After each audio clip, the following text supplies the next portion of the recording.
Good morning, afternoon and evening, my crazies, and my name's Angela. I'm the Crazy Poppy Lady and welcome back to Throwback Fridays episode number 69. Now this one is another Christmas patterns, so it gives you the opportunity to have a nose at some old patterns that I've tried and tested, and I give you a little bit of a review on them. And if you like them, then click through the I button to the original video where you'll find all the links that you need for those patterns. Save a girl from having to sit here and type out millions and millions, will you? Right, come on then, and let's go and see what I chose for you this week.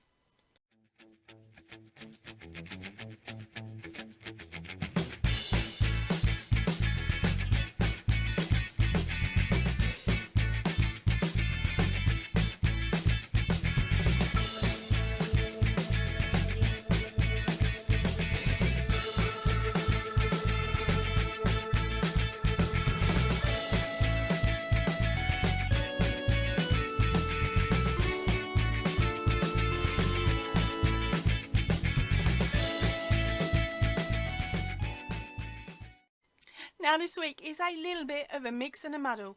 We have got some patterns from 2020 and some from 2021.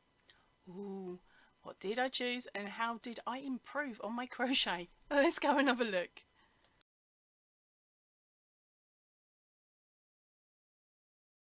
"12 Days of Christmas, day 11. Okay, so for day 11, I'm doing a bit of a mix on this one.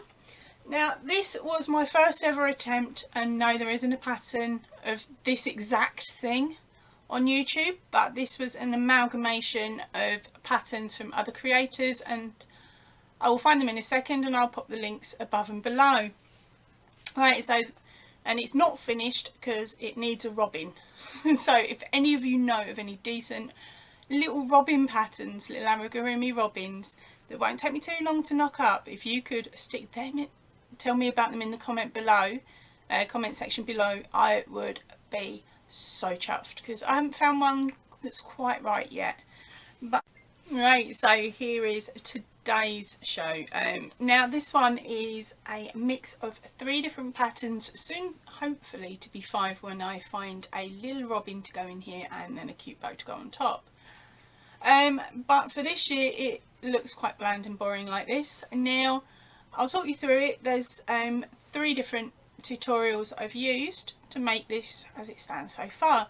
Now the first one is this green section here. Now I didn't have a lot of yarn colour choices back when I made this. I was literally buying yarn for certain projects, and if I was lucky I would have some left over to do something else with. And so this first section here is a pattern by Blossom Crochet. It is the Christmas series episode 2, crochet hanging door wreath. Now she actually did stripes, but as I said, I didn't have enough yarn to do stripes, so we got stuck with the one base colour. And then the next pattern I used was the Happy Berry Crochets How to Crochet a Holly Leaf with Berries, and it was one of her Yarn Scrap Friday projects. And that is this section here. Oh, let's turn it that way a bit. Sorry, the colours are quite dark on this. This is actually quite a nice dark green, but it shows more black on screen. It's a pain, isn't it? And right, and these are also from Happy Berry Crochet. Now the pattern for this is How to Crochet a Mini Poinsettia, and it is also a Yarn Scrap Friday project. And so from what I remember, because of course this was back in this was actually year 2, so it was just after I just finished my first year of crochet, because I started in sort of the October time. So these patterns in themselves were really nice and easy to follow each one of them. I must admit that when I was doing this bit here I just got carried away, and I only really watched the taking measurements section and I just got on with it, and then I made it, pulled it, and ended up that underneath this bit here is a lot of gathering and a lot of not so neat stuff. Look, see, not so neat. which is why I ended up doing that many poinsettias to go over the top. But it sort of hangs on my door like that at the moment. But as I said, at some point I want to pop in a couple of little robins here and maybe a bow or something else up here. But it's a case of finding the right robin pattern. So if you've come across a robin pattern that you really like, ideally with a tutorial, because it just makes it easier for me to watch and listen rather than to read. If you could tell me about it in the comments down below, I would be ever so grateful. That'd be brilliant. I found a robin, I attempted a robin, I failed at robin, so it's still the same as it is in this video. Ooh, I really should try robin again now, shouldn't I?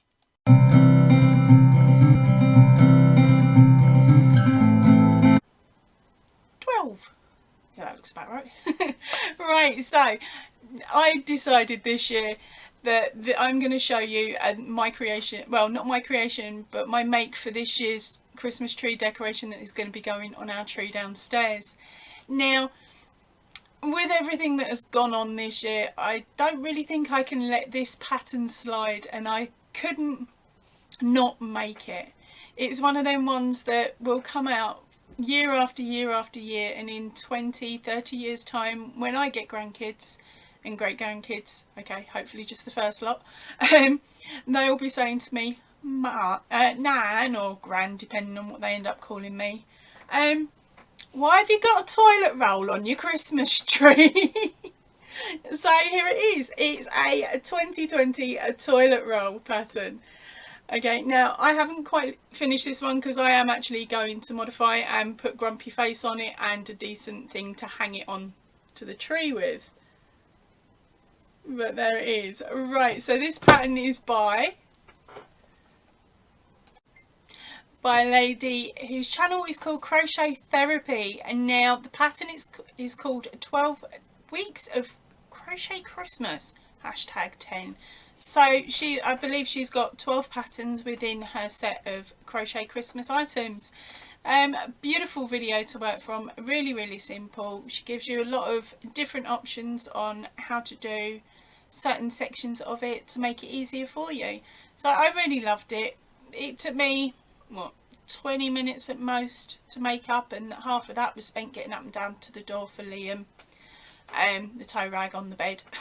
So yeah, as I said, I found it really lovely. The only modifications I've actually made is that I've tapered my edge here. Now, I didn't actually crochet it and take it in from the sides as I should have really done. I just folded it over at the back. So at the moment, I've got a nice little hole here that I can actually put some sort of secret Christmas item in, whether it be a Christmas coin or something. Yeah, so there it is. Oh, that's really bright there, isn't it? Yeah, okay, so I'll just pop it there for now. Right, so that, I'm sorry to say, is my 12 days of Christmas all complete for you this year. I really hope that you enjoyed the patterns that I showed you going back the last 3 years that I've been making them, and the fact that the majority of them are other creators. I solely did that because I wanted to show you the progression through the year and a bit that I'd been copying patterns back then. Next year, hopefully, I will be able to bring you something similar to this with other creators' patterns that I have tried and tested, and maybe some more of my own. But keep an eye out, because I've got something special coming up for you in the next couple of days. So welcome to day 1. So today I am going to be giving you a tutorial, and it is for our Naughty Santa Pants. I know some of you have been waiting for this one. Now, it is in 2 parts, this video. The first part will be out today, in a few moments actually, and the other one will be out next week. Now, if you can't wait till next week, of course, the written pattern is available over on the Ravelry shop, and there will be a link up here for you to click straight through to if that's what you want to do. The written pattern also gives you hyperlinks to, of course, video number 1, which will be coming up in a few moments, and video number 2, which of course is next week. it means that you can fast track, so you should be able to finish your project hopefully within a couple of days, which means I get photos. Yay!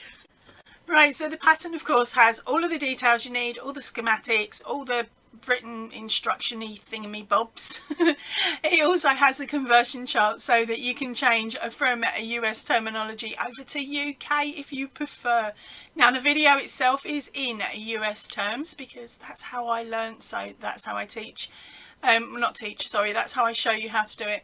If I try to swap it out, as you lot will guess, I get a bit flustered and my words don't come out correctly. Now, welcome back to day number 2. Right, so for day number 2 I have got you this hat here.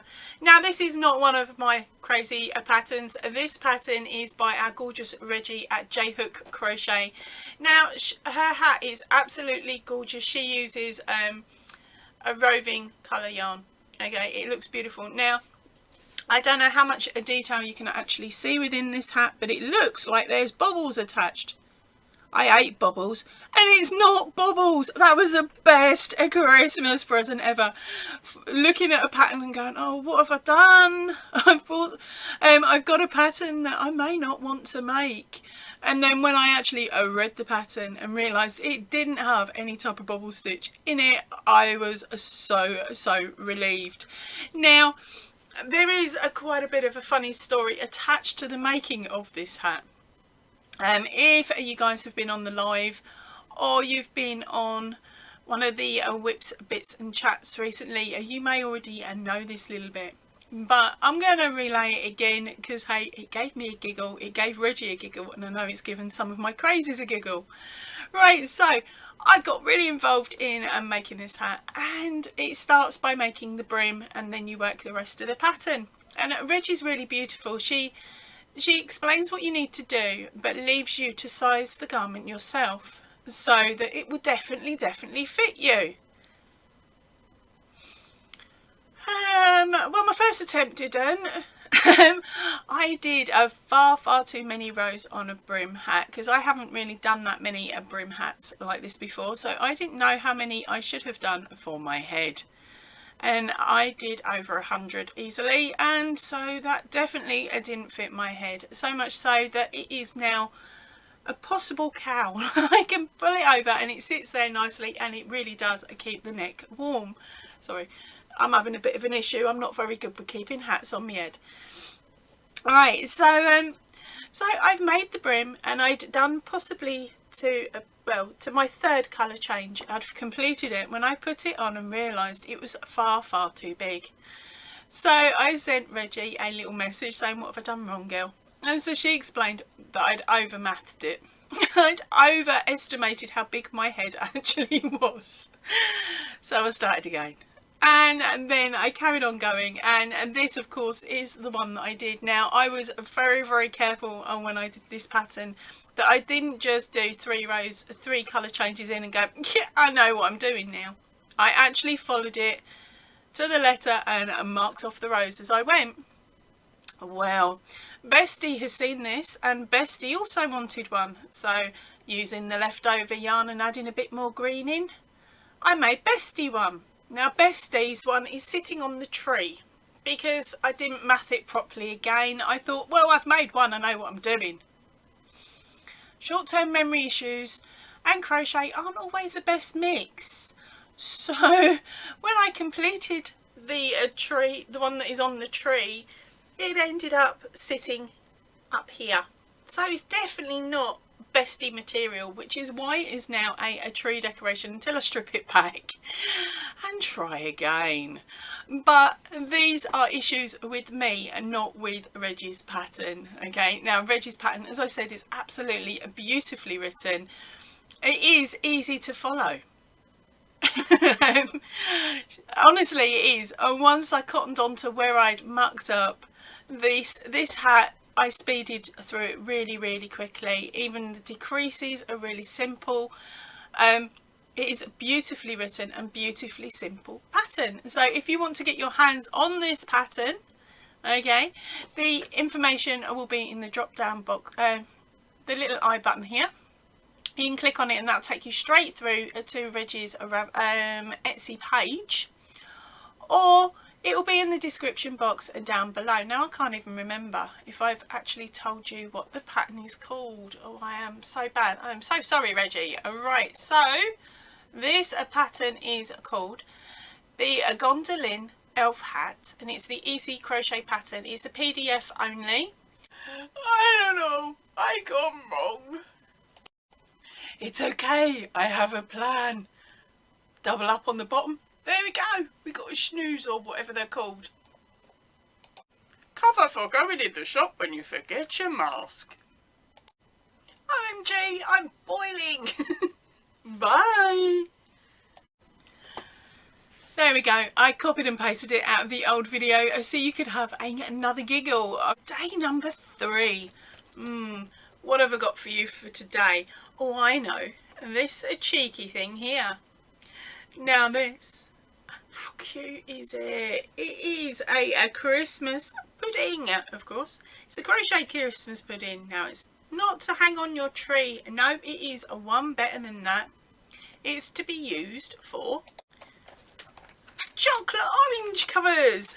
How sweet.